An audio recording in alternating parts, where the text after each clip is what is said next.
नमस्कार दोस्तों, स्वागत है आपका मेरे चैनल में। आज हम बात करेंगे भारतीय संविधान, इंडियन कॉन्स्टिट्यूशन की। यह सिर्फ एक किताब नहीं बल्कि हमारे लोकतंत्र की नींव है। आज की वीडियो में हम जानेंगे संविधान कब लागू हुआ, मौलिक अधिकार फंडामेंटल्स राइट क्या हैं, राज्य के नीति निर्देशक तत्व डायरेक्टिव प्रिंसिपल क्या हैं, संविधान की विशेषताएं और आंकड़े, कुछ खास तथ्य जो आपके एग्जाम और जनरल नॉलेज दोनों के लिए बहुत ज़रूरी हैं। तो चलिए शुरू करते हैं। भारत का संविधान 26 जनवरी 1950 को लागू हुआ। इसी दिन हम हर साल गणतंत्र दिवस, रिपब्लिक डे मनाते हैं। संविधान सभा ने इसे तैयार किया है। इसमें लगभग 2 साल 11 महीने 18 दिन का समय लगा। इसमें डॉक्टर भीमराव अंबेडकर को ड्राफ्टिंग कमेटी का अध्यक्ष बनाया गया था।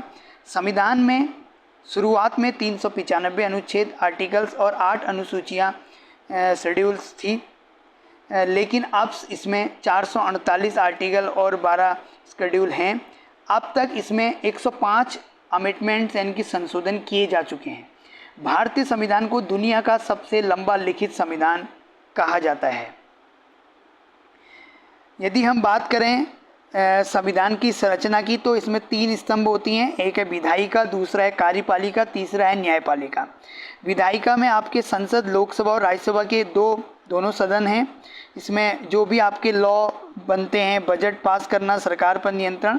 जो कार्यपालिका है, इसमें राष्ट्रपति, प्रधानमंत्री और मंत्रिमंडल के सदस्य शामिल हैं। नीति क्रियान्वयन की बात, प्रशासन संचालन, कानून लागू करना। न्यायपालिका, सर्वोच्च न्यायालय, उच्च न्यायालय इसमें शामिल होते हैं। न्याय प्रदान करना, संविधान की रक्षा करना और मौलिक अधिकारों की सुरक्षा करना। बात करते हैं भारत का सर्वोच्च विधायी निकाय, तो इसमें 2 हैं, एक लोकसभा, दूसरा राज्यसभा। लोकसभा को निचला सदन, राज्यसभा को ऊपरी सदन कहते हैं। लोकसभा में 543 सदस्य हैं। ये सीधे जनता द्वारा चुने जाते हैं। इनका कार्यकाल 5 साल का होता है। इसमें जो भी सांसद लोग होते हैं वो एक प्रधानमंत्री को अपने नेता के रूप में चुनते हैं। राज्यसभा, इसको ऊपरी सदन कहते हैं। इसमें 245 सदस्य हैं जो कि राज्यों के प्रतिनिधि के तौर पर कार्य करते हैं। राज्यसभा का कार्यकाल 6 वर्ष का होता है, जबकि इसमें 12 राष्ट्रपति द्वारा नामांकित होते हैं। संसद भवन नई दिल्ली में सत्र आयोजित होते हैं। यही देश की नीति निर्धारण की जाती है। यदि हम बात करें मौलिक अधिकारों की, संविधान नागरिकों को 6 फंडामेंटल राइट देता है। आइए इन्हें डिटेल से देखते हैं। पहला है समानता का अधिकार, राइट टू इक्वलिटी, आर्टिकल 14 से 18 के बीच में।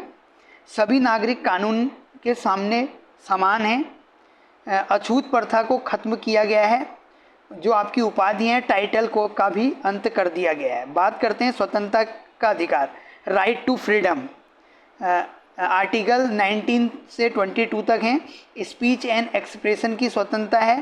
पीसफुल असेंबली करने का अधिकार है। ऑर्गेनाइजेशन या यूनियन बनाने की स्वतंत्रता है। देश में कहीं भी घूमने और बसने की स्वतंत्रता है। लाइफ और पर्सनल लिबर्टी की रक्षा है। तो तीसरा है आपका तीसरा है धर्म की स्वतंत्रता का अधिकार, right to freedom of religion. Article 25 to 28 किसी भी धर्म को मानने, प्रचार करने और पालन करने की स्वतंत्रता देता है। उसके बाद करते हैं सांस्कृतिक व शैक्षिक अधिकार की, यानी कि cultural and educational right. Article 29 to 30 अल्पसंख्यकों को अपनी भाषा और संस्कृति बचाने का अधिकार है। अपने शैक्षणिक संस्थान स्थापित करने का भी अधिकार है। ये आपका सांस्कृतिक और शैक्षिक अधिकार, कल्चरल एंड एजुकेशनल राइट है। उसके बाद बात करते हैं संविधान उपचार का अधिकार, right to constitutional remedies. Article 32 अगर फंडामेंटल राइट का उल्लंघन हो तो नागरिक सीधे सुप्रीम कोर्ट या हाई कोर्ट जा सकते हैं।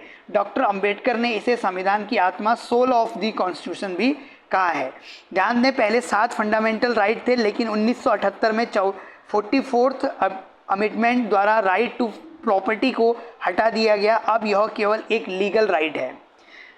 अब बात करते हैं राज्य के नीति निर्देशक तत्व, डायरेक्टिव प्रिंसिपल। आर्टिकल 36 to 51 संविधान का पार्ट 4 डायरेक्टिव प्रिंसिपल पर आधारित है। ये सरकार को मार्गदर्शन देते हैं।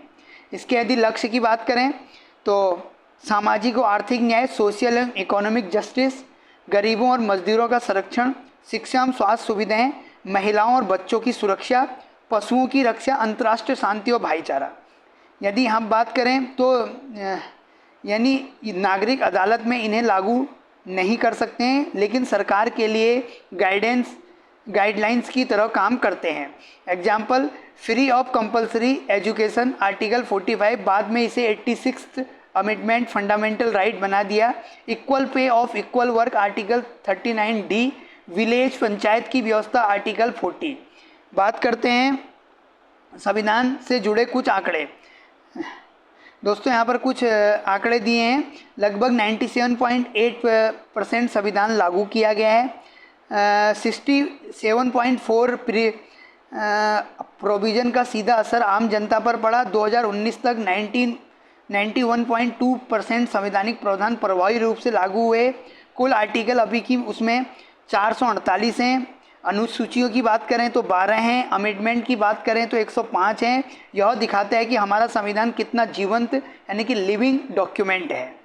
यदि हम बात करें विशेषताओं की तो भारतीय संविधान की कुछ महत्वपूर्ण विशेषताएं हैं।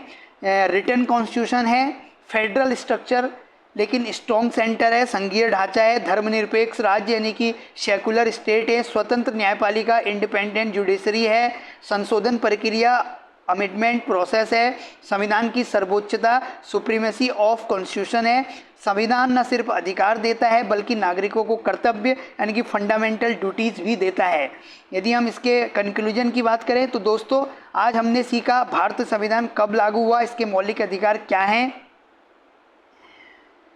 राज्य के नीति निर्देशक तत्व कैसे काम करते हैं और इसके प्रमुख आंकड़े और विशेषताएं।